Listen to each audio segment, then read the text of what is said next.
Hay almas que no vinieron a enseñar desde lo alto, sino a recordar desde la herida.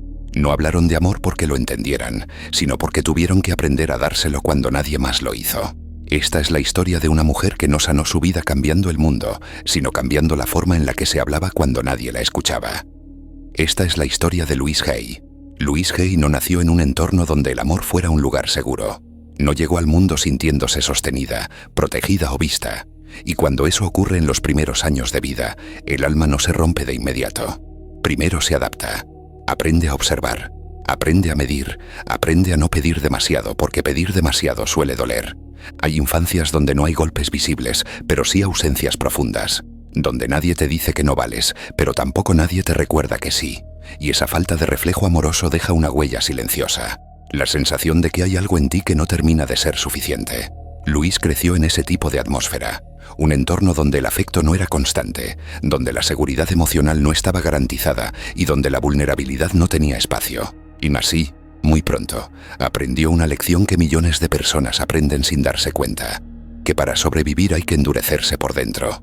Cuando nadie te enseña a tratarte con amor, no es que no lo intentes, es que no sabes cómo se hace. No existe un modelo interno, no hay una referencia, así que uno copia lo que ve. Y lo que Louise vio fue exigencia, dureza, silencio emocional. Con el tiempo, esa dureza externa se fue convirtiendo en una voz interna. Una voz que no gritaba, pero insistía. Una voz que corregía, que señalaba errores, que anticipaba fallos antes incluso de intentarlo. No era una voz cruel en apariencia. Era una voz responsable, realista, adulta, pero profundamente desconectada del amor. Louise no sabía que esa voz no era ella. Pensaba que así funcionaba la mente humana. Pensaba que todo el mundo se hablaba así por dentro. Pensaba que el amor propio era un lujo o una idea bonita reservada para otras personas con otras vidas. Y así entró en la adultez, funcionando, cumpliendo, avanzando, pero sin habitarse del todo, con una sensación difusa de no estar nunca completamente en paz consigo misma, como si siempre hubiera algo que corregir antes de poder descansar. No era infelicidad evidente, era algo más sutil. Una desconexión, una forma de vivir en la que el cuerpo sigue adelante, pero el alma permanece en tensión. Y cuando una persona vive demasiado tiempo así, sin darse permiso para ser amable consigo misma, algo empieza a pasar. No de golpe, poco a poco, de forma acumulativa, porque el cuerpo escucha lo que la mente repite, y la vida refleja la relación que uno mantiene consigo mismo. Louise aún no lo sabía, pero estaba sembrando sin darse cuenta una experiencia que tarde o temprano pediría ser mirada.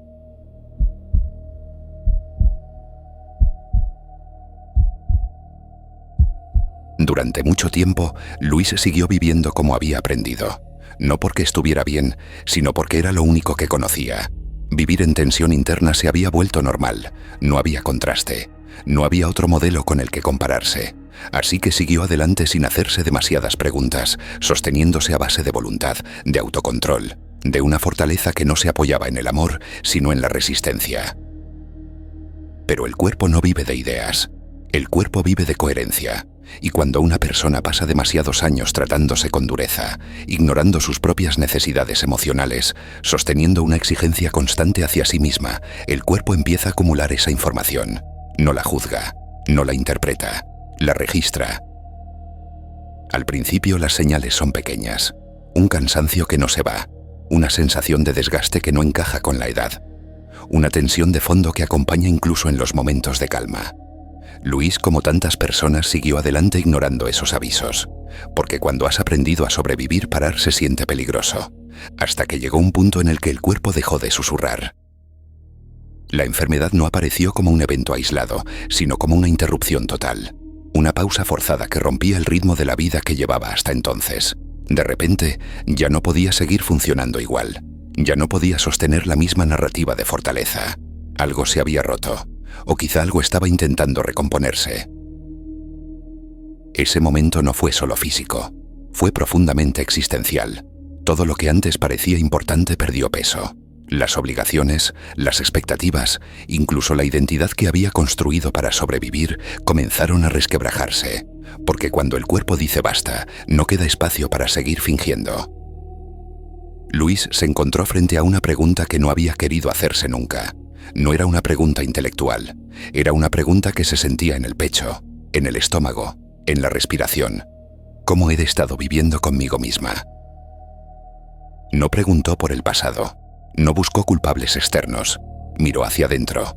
Y ese gesto, aparentemente sencillo, fue uno de los más valientes de su vida. Porque mirar hacia adentro cuando uno está enfermo no es cómodo. No hay distracciones, no hay escapatoria. Fue ahí donde empezó a darse cuenta de algo inquietante. El cuerpo no estaba traicionándola. El cuerpo estaba siendo coherente. Estaba expresando con un lenguaje más fuerte la misma relación interna que ella había sostenido durante años. Y por primera vez, Louise dejó de verse solo como alguien a quien le estaba pasando algo malo. Empezó a verse como alguien que llevaba demasiado tiempo sin cuidarse por dentro.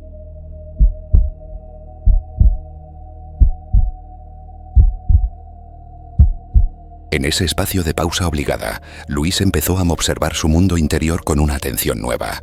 No porque quisiera transformarse, sino porque ya no podía seguir ignorándose.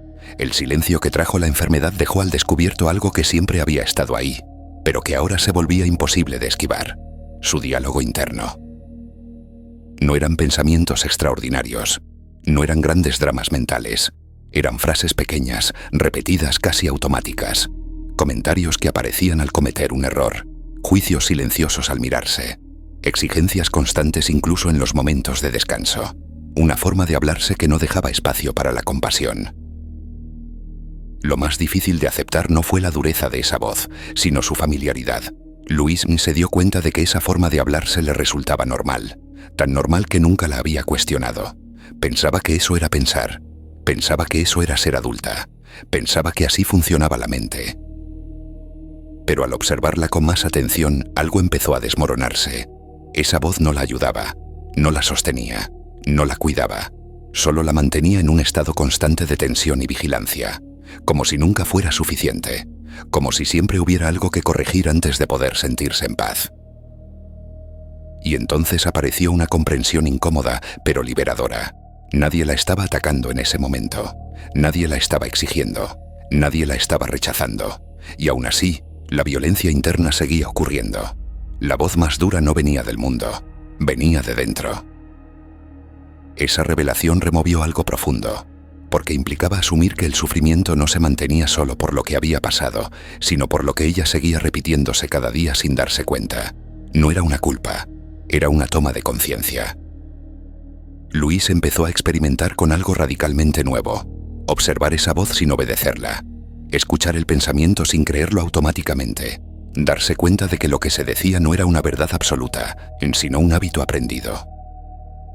Fue en ese punto donde apareció el gesto que marcaría un antes y un después: mirarse al espejo y hablarse de otra manera. No fue bonito, no fue inspirador, fue profundamente incómodo. Decirse palabras amables cuando el cuerpo no estaba acostumbrado a recibirlas generaba rechazo, incredulidad, resistencia. Cada frase parecía falsa. Cada intento despertaba una voz interna que decía: esto no es verdad.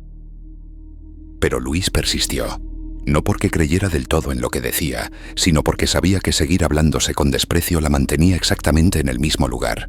Y poco a poco, algo empezó a aflojarse. No una emoción intensa, no una euforia, algo más sutil, una disminución de la tensión interna, un pequeño espacio entre el pensamiento y la identidad. Un descanso que nunca había conocido. Ahí empezó el verdadero cambio.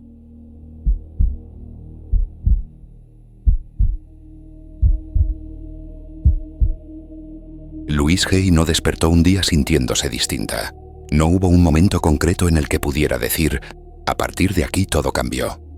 Lo que ocurrió fue mucho más difícil de explicar y precisamente por eso, mucho más real. Fue una transformación lenta, casi imperceptible, que empezó a instalarse en los lugares donde antes solo había dureza. Durante años, su vida había estado marcada por una tensión constante. No una tensión visible, sino una tensión de fondo. Una forma de estar en el mundo en la que nunca se descansaba del todo. Incluso en los momentos tranquilos, algo dentro seguía alerta, evaluando, corrigiendo, anticipando el próximo fallo. Cuando empezó a cambiar la forma en la que se hablaba, no sintió inmediatamente alivio. Lo que sintió fue extrañeza, como si estuviera entrando en un territorio desconocido. Tratarse con respeto no le resultaba natural. Acompañarse sin juicio le parecía, en muchos momentos, una pérdida de control. porque durante años había confundido el control con la supervivencia. Luis se dio cuenta de algo esencial. Su mente no había sido su enemiga por casualidad. Había aprendido a funcionar así para protegerla en un entorno donde no había amor suficiente. Esa dureza interna no era un defecto, era una estrategia antigua. Y comprender eso cambió la relación que empezó a tener consigo misma. Ya no intentó silenciar la voz crítica a la fuerza. No la combatió, no la rechazó. Empezó a escucharla desde otro lugar, a reconocerla como un eco del pasado, no como una verdad del presente. Y ese gesto, repetido una y otra vez, empezó a generar algo nuevo: espacio interno. Ese espacio no estaba lleno de euforia ni de pensamientos positivos constantes. Estaba lleno de algo mucho más estable: presencia. Por primera vez, Luis empezó a sentirse acompañada por sí misma, incluso en los días difíciles, incluso cuando el cuerpo dolía, incluso cuando no tenía respuestas. Y eso lo cambia todo. Porque cuando una persona deja de abandonarse internamente, la vida deja de sentirse como una prueba constante. No porque desaparezcan los desafíos, sino porque ya no hay una lucha interna sumándose a cada experiencia. La energía que antes se gastaba en atacarse empezó a estar disponible para vivir. Luis empezó a notar cambios sutiles, en su respiración, en la forma en la que caminaba, en cómo se relacionaba con otras personas. Al no tratarse como un problema que había que arreglar, dejó de ver problemas por todas partes. La realidad externa empezó a reflejar esa nueva postura interna. No fue magia, fue coherencia. Desde ese lugar su mensaje comenzó a expandirse. No porque quisiera enseñar nada, sino porque muchas personas empezaron a verse reflejadas en su forma de hablarse. Luis no transmitía perfección, transmitía permiso. Permiso para equivocarse sin castigarse. Permiso para sentir sin juzgarse. Permiso para no estar bien y aún así merecer cuidado. Eso tocó algo profundo en millones de personas, porque la mayoría no sufre solo por lo que le pasa, sino por cómo se trata mientras le pasa. Y Luis puso palabras a ese dolor silencioso que casi nadie sabe nombrar. Su legado no fue decirle al mundo que pensara en positivo, fue invitar a observar algo mucho más íntimo. El tono con el que te diriges a ti mismo cuando fallas, cuando tienes miedo, cuando estás cansado, porque ese tono crea tu experiencia diaria de la vida. Louise Hay no prometió una existencia sin dolor, prometió algo más honesto, una relación contigo donde el dolor no se convierte en castigo, donde la dificultad no se suma a la vergüenza, donde el error no se transforma automáticamente en rechazo interno. Y eso es una revolución silenciosa. Porque cuando te quedas contigo, incluso cuando no sabes cómo seguir, algo profundo se reorganiza. El cuerpo se relaja, la mente pierde rigidez, la vida deja de sentirse como una amenaza constante. Tal vez por eso su historia sigue viva, no porque sea extraordinaria, sino porque es profundamente humana, porque habla de algo que todos atravesamos, el momento en el que descubrimos que nadie nos va a tratar mejor que nosotros mismos, y que aprender a hacerlo no es egoísmo, es supervivencia consciente. Luis no vino a cambiar el mundo desde fuera, vino a mostrar que el mundo cambia de tono cuando tú cambias la forma en la que permaneces contigo, y esa permanencia, lenta, imperfecta, diaria, es el acto de amor más transformador que existe. Tal vez esta historia no vino a enseñarte nada nuevo, tal vez no vino a darte respuestas, tal vez vino simplemente a acompañarte, porque hay momentos en la vida en los que no necesitamos entender más, ni hacer más, ni mejorar más. Hay momentos en los que lo único que necesitamos es dejar de estar en contra de nosotros mismos, dejar de empujarnos cuando ya estamos cansados, dejar de exigirnos claridad cuando lo único honesto es la confusión. La historia de Louise Hay no es la historia de alguien que lo logró todo, es la historia de alguien que dejó de abandonarse. Y a veces, eso es lo más revolucionario que una persona puede hacer: no cambiar el mundo, no cambiar su pasado, no cambiar quién es, sino cambiar la forma en la que se queda consigo cuando nadie más está. Respira un momento y deja que estas llaves se asienten despacio. Llave del alma 1. El cuerpo no se equivoca, responde a la relación que mantienes contigo. Llave del alma 2. La voz interna que te juzga no es tu identidad, es una historia aprendida. Llave del alma 3. El amor propio no es una emoción, es una práctica diaria, incluso en los días difíciles. Llave del alma 4. Cuando dejas de atacarte por dentro, la vida deja de sentirse como una batalla constante. Llave del alma 5. No necesitas estar bien para tratarte bien. Empezar a hacerlo es en sí mismo el comienzo de la sanación. Si este relato resonó contigo, no lo analices demasiado. Déjalo estar.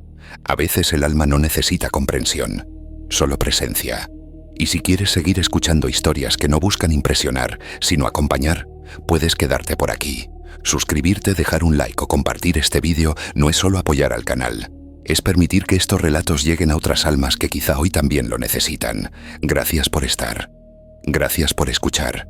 Y sobre todo gracias por no irte de ti.